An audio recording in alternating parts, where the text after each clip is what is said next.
அண்ணா பல்கலைக்கழக மாணவி பாலியல் வன்கொடுமை வழக்கில் ஞானசேகரனுக்கு ஆயுள் தண்டனை. எந்தவித தண்டனை குறைப்பும் இல்லாமல் 30 ஆண்டுகளுக்கு அனுபவிக்க வேண்டும் என சென்னை மகளிர் நீதிமன்றம் தீர்ப்பு. ஞானசேகரனுக்கு 11 பிரிவுகளில் 1 மாதம் முதல் 30 ஆண்டுகள் வரை சிறை தண்டனை.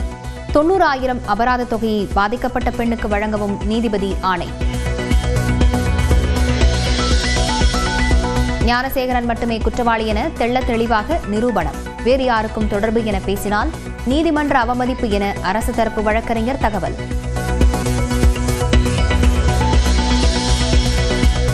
அந்த சாரை காப்பாற்றியது யார் என எடப்பாடி பழனிசாமி கேள்வி. இல்லாத சார்களை உருவாக்கி இழிவான அரசியல் செய்யும் சார் என இபிஎஸ் மீது அமைச்சர் ரகுபதி சாடல். 10 ஆண்டுகள் சிறை தண்டனையை ஞானசேகரன் எதிர்பார்த்ததாக அவரது வழக்கறிஞர் பேட்டி. தீர்ப்பை எதிர்த்து மேல்முறையீடு செய்யப்படும் என்றும் அறிவிப்பு. அதிகப்படியான தண்டனையா கொடுத்திருக்காங்க. அந்த 30 வருஷத்துலயும் இன்னொரு சரத்து வச்சிருக்காங்க.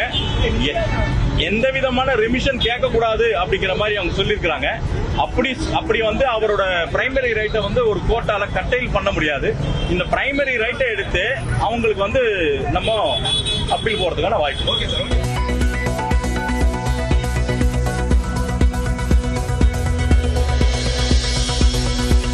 பிறந்த நாளையொட்டி இளையராஜாக்கு ரசிகர்கள் நேரில் வாழ்த்து. ஆகஸ்ட் 2ஆம் தேதி தமிழ்நாட்டில் சிம்பனி இசை நிகழ்ச்சி என இளையராஜா அறிவிப்பு. கோடை விடுமுறை முடிந்து தமிழ்நாடு முழுவதும் பள்ளிகள் திறப்பு. வீரியமில்லாத கொரோனா பரவலால் அச்சம் வேண்டாம் என அமைச்சர் அன்பில் மகேஷ் வேண்டுகோள். பேருந்தில் பயணித்த போது மாரடைப்பு ஏற்பட்டு காலமான மதயானை கூட்டம் இயக்குநர் விக்ரம் சுகுமாரன். தயாரிப்பாளரிடம் அடுத்த படத்திற்கான கதையை கூறிவிட்டு வரும்போது நேர்ந்த சோகம்.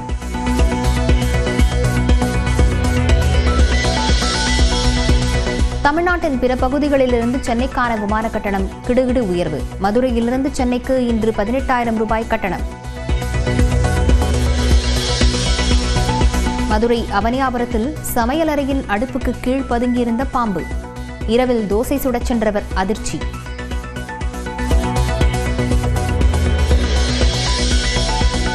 தமிழ்நாட்டில் காலியாக உள்ள 6 மாநிலங்களவை இடங்களுக்கான தேர்தலுக்கான வேட்புமனு தாக்கல் இன்று தொடக்கம்.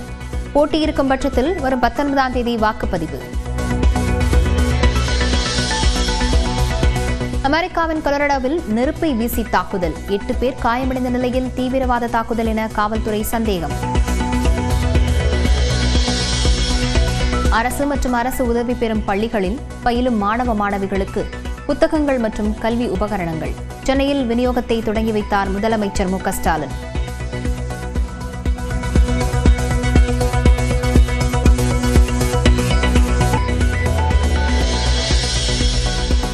இந்திய கிரிக்கெட் கட்டுப்பாட்டு வாரியமான பிசிசிஐயின் தற்காலிக தலைவராகிறார் ராஜீவ் சுக்லா. ரோஜப் பின்னி ஓய்வு பெற உள்ள நிலையில் அடுத்த தலைவரை தேர்வு செய்யும் வரை பொறுப்பில் இருப்பார் என தகவல். ஒருநாள் கிரிக்கெட்டிலிருந்து ஓய்வை அறிவித்தார் ஆஸ்திரேலிய வீரர் மேக்ஸ்வெல். 2027 உலகக்கோப்பை வரை அணியிலிருந்து சுயநலமாக விளையாட விரும்பவில்லை என அறிக்கை. ஆகஸ்ட் 2இல் தனது சிம்பனி நிகழ்ச்சி தமிழ்நாட்டில் நடைபெற உள்ளதாக இசைஞானி இளையராஜா கூறியுள்ளார். இந்த பிறந்த நாள் அன்று உங்களுக்கு ஒரு இனிய செய்தியை நான் அறிவிக்க இருக்கிறேன். அது என்னவென்றால், வருகின்ற ஆகஸ்ட் 2ஆம் தேதி நான் லண்டனில் இசையமைத்த அந்த இசை நிகழ்ச்சியை அதே ஆர்கெஸ்ட்ரா, லண்டன் ராயல் பிலமானிக் ஆர்கெஸ்ட்ராவே இங்கே தமிழக மக்களுக்கு, என்னுடைய நாட்டு மக்களுக்கு அவர்கள் முன்னால் இசைக்கப் போகிறேன் என்ற நல்ல செய்தியை தெரிவித்துக் கொள்கிறேன். அதற்கு முதல்வர் அவர்கள் தெரிவித்த வாழ்த்து செய்தியை இங்கே படிக்கிறேன். தங்களின் சிம்பனி இசை தமிழ்நாட்டில் ஒலிக்கவுள்ள ஆகஸ்ட் 2ஆம் நாளுக்காக கோடிக்கணக்கான ரசிகர்களில் ஒருவனாக நானும் காத்திருக்கிறேன் என்று தமிழக முதல்வர் சொல்லியிருக்கிறார். நேற்றும் இன்றும் என்றும் தங்கள் இசை ராஜாங்கத்தின் ஆட்சிதான் என்றும் முதல்வர் சொல்லியிருக்கிறார். இந்த இனிய செய்தியை தமிழக மக்களுக்கு அல்ல, உலகமெங்கும் இருக்கக்கூடிய தமிழக மக்களுக்கும் என்னுடைய ரசிக பெருமக்களுக்கும் மிகவும் மகிழ்ச்சியாக நீங்கள் கேட்க வேண்டும். நீங்கள் கேட்டால்தான் அதனுடைய பயன். நான் எதுக்கு சும்மா போய் அவங்களுக்கு நான் மட்டும் பேர் எடுக்கணும்னு அவங்கள வாசிக்க வச்சா சரியா போகுமா? டெல்லியில் கால்வாயை ஆக்கிரமித்து கட்டியிருப்பதாக 150 தமிழ் குடும்பங்களின் வீடுகள் இடித்து அகற்றப்பட்டன.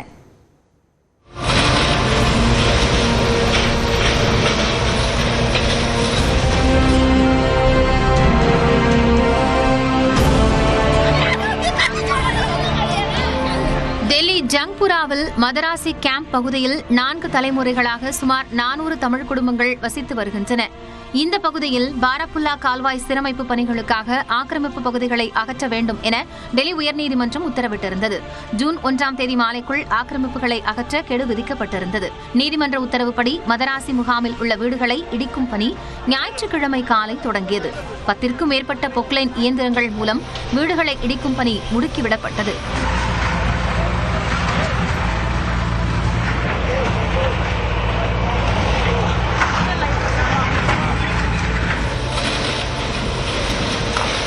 வீடுகளை இடிப்பதற்கு எதிர்ப்பு தெரிவித்து அப்பகுதி மக்கள் காவல்துறையினருடன் வாக்குவாதத்தில் ஈடுபட்டனர். தொடர்ந்து சாலை மறியலிலும் ஈடுபட்டனர். அவர்களை காவல்துறையினர் குண்டுக்கட்டாக தூக்கிச் சென்று அப்புறப்படுத்தினர்.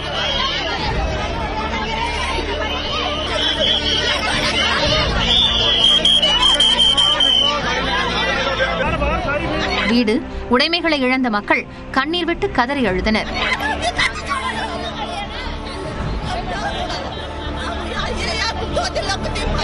தற்போது வசிக்கும் பகுதியில் இருந்து 40 கிலோமீட்டர் தொலைவில் வீடுகள் ஒதுக்கப்பட்டுள்ளதாகவும் மாற்று இடத்தில் குடிநீர், மின்சாரம் உள்ளிட்ட எந்த அடிப்படை வசதிகளும் இல்லை என்றும் தமிழர்கள் ஆதங்கம் தெரிவித்தனர். என் வீட்டுல 3 பவுன் நகை இருந்தது, அதை எடுக்க ஊடல இடிச்சிட்டாங்க. இப்ப இந்த 3 பவுன் நகை யாரு எனக்கு கொடுப்பாங்க? இப்ப இங்க இதுக்கு அடுத்தபடியா நீங்க எங்க இருக்க போறீங்க? இந்த பகுதி முழுவதுமே வந்து அவங்க எடுத்து மூடிட்டாங்க. நான் நிறைய விட்டு வீடு கட்டிக்கிட்டு இருப்பேன், டென்ட் அடிச்சுக்கிட்டு கூட இருப்பேன். நான் வேற எங்கேயும் போக மாட்டேன், இதே இடத்துல தான் இருப்பேன். இந்த பசங்களுக்கு வந்து அங்க ஸ்கூல் கிடையாது. ஸ்கூல் பாத்தீங்கன்னாக்கா ரொம்ப தொலைவு. அதே வந்து பாத்தீங்கன்னா இங்க இருந்து 50 கிலோமீட்டர் போகணும். 50 கிலோமீட்டர் டெல்லி உள்ளார போகணும்னாக்கா குறைஞ்சபட்சம் 3 மணி நேரம் ஆகும். வீடு மட்டும் கொடுத்துட்டா அந்த ஏரியாவை வந்து பாத்தீங்கன்னாக்கா அங்க பூரா இந்த குடிகாரனும் எல்லாம் என்ன பண்ணுவோம்னா நம்ம தமிழ்காரங்களாம் போனாக்கா காது மூக்கெல்லாம் அறுத்துட்டு போயிடணும். திருட்டிய மக்கள் தான் அங்க இருக்கிறாங்க. அந்த இடத்துல போய் நாங்க என்ன பண்ண முடியும்? இதுலயே வந்து இங்க 350 பேத்துல வந்து 170 பேத்துக்கு தான் வீடு கொடுத்துக்கிறாங்க. பாதி பேத்துக்கு தான் வீடு கொடுத்துக்கிறாங்க, இன்னும் பாதி பேத்துக்கு வீடு கொடுக்கல. தொடர்ந்து வீடுகளை இடிக்கும் பணி பிற்பகலில் நிறைவடைந்தது. இதில் 150 வீடுகள் இடித்து அகற்றப்பட்டன. இந்நிலையில் டெல்லி மதராசி முகாமில் குடியிருக்கும் தமிழ் குடும்பங்களுக்கு தேவையான அனைத்து உதவிகளும் தாமதமின்றி வழங்கப்படும் என்று தமிழ்நாடு அரசு தெரிவித்துள்ளது. மதராசி முகாம் குடியிருப்பாளர்கள் தங்கள் சொந்த மாவட்டங்களுக்கு திரும்ப விரும்பினால் அவர்களுக்கு தமிழ்நாடு அரசு உதவிக்கரம் நீட்டும் என்றும் வாழ்வாதாரம் மற்றும் பிற அடிப்படை உதவிகள் வழங்கப்படும் என்றும் தமிழ்நாடு அரசு உறுதியளித்துள்ளது. தமிழ்நாட்டில் கோடை விடுமுறை முடிந்து இன்று பள்ளிகள் திறக்கப்பட உள்ள நிலையில் நேற்று கடைவீதிகள், பேருந்து மற்றும் ரயில் நிலையங்களில் மக்கள் கூட்டம் அலைமோதியது. மீண்டும் பள்ளிக்கு போகலாம், நம்மை நாம் அங்கே தேடலாம். விடப்பட்டிருந்தது. 36 நாட்கள் விடுமுறைக்கு பிறகு இன்று மீண்டும் பள்ளிகள் திறக்கப்படுகின்றன. அனைத்து பள்ளிகளிலும் தூய்மை பணிகள் மேற்கொள்ளப்பட்டு மாணவர்களை வரவேற்க தயாராக உள்ளன.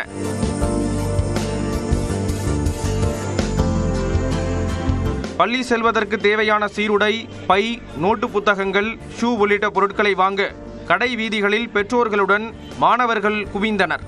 இதனால் தஞ்சை, திருப்பூர், கோவில்பட்டி, தென்காசி உள்ளிட்ட இடங்களில் கடை வீதிகளில் விற்பனை களை கட்டியது.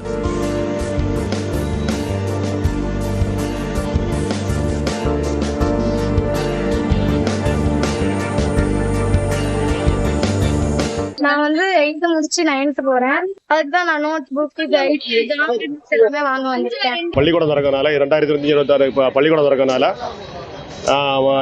பசங்களோட வந்து நாங்களும் புத்தகம், நோட்டு, பேக் எல்லாம் வாங்குறோம். இதனால தென்காசியில பயங்கரமா கூட்டமா இருக்கு. புக்கு கைடெல்லாம் வாங்க வந்திருந்தோம். இப்போ என்னன்னா கைடு வந்து இங்கே கிடைக்கல அப்படிங்கிறாங்க. கூட்டமும் ரொம்ப ரஷ்ஷாக இருக்குது. பழைய புக்கு கேட்குறோம், ஆனாலும் திருநெல்வேலியில் தான் இருக்குது அப்படிங்கிறாங்க. இதனிடையே கோடை விடுமுறையை கழிக்க சொந்த ஊர்களுக்கும் உறவினர் வீடுகளுக்கும் சுற்றுலா தலங்களுக்கும் சென்றவர்கள் மீண்டும் தங்கள் இருப்பிடத்திற்கு திரும்பியதால் ரயில் நிலையங்கள், பேருந்து நிலையங்களில் கூட்டம் அலைமோதியது. மதுரை ரயில் நிலையத்தில் சென்னைக்கு வரும் பாண்டியன் விரைவு ரயிலின் முன்பதிவில்லா பெட்டியில் இடம் பிடிக்க மக்கள் ஏராளமானோர் வரிசையில் காத்திருந்தனர். ஆனால் ரயில்வே அதிகாரிகள், காவல்துறையினருக்கு தெரிந்த நபர்கள் முன்கூட்டியே ரயிலில் ஏறியிருந்ததை கண்டு வரிசையில் காத்திருந்த பயணிகள் ரயில்வே காவலர்களுடன் கடும் வாக்குவாதத்தில் ஈடுபட்டனர்.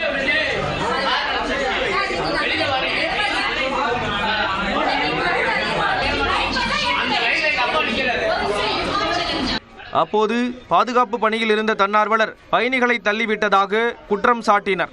இதையடுத்து ஏற்கனவே ரயிலில் இருந்தவர்கள் கீழே இறக்கிவிடப்பட்டு வரிசையில் காத்திருந்தவர்கள் உள்ளே அனுப்பப்பட்டனர். இதேபோல நெல்லையில் முழுவதும் முன்பதிவில்லா அந்தியோதயா ரயிலில் ஏற மக்கள் முண்டியடித்தனர்.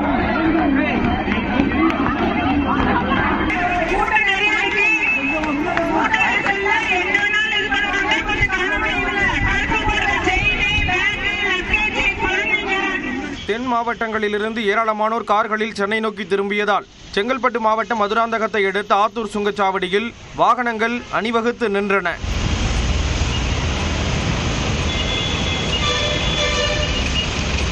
இதேபோல ஜிஎஸ்டி சாலையில் உள்ள பல சுங்கச்சாவடிகளில் நெரிசல் ஏற்பட்டதால் வாகன ஓட்டிகள் நீண்ட நேரம் காத்திருந்து சென்றனர்.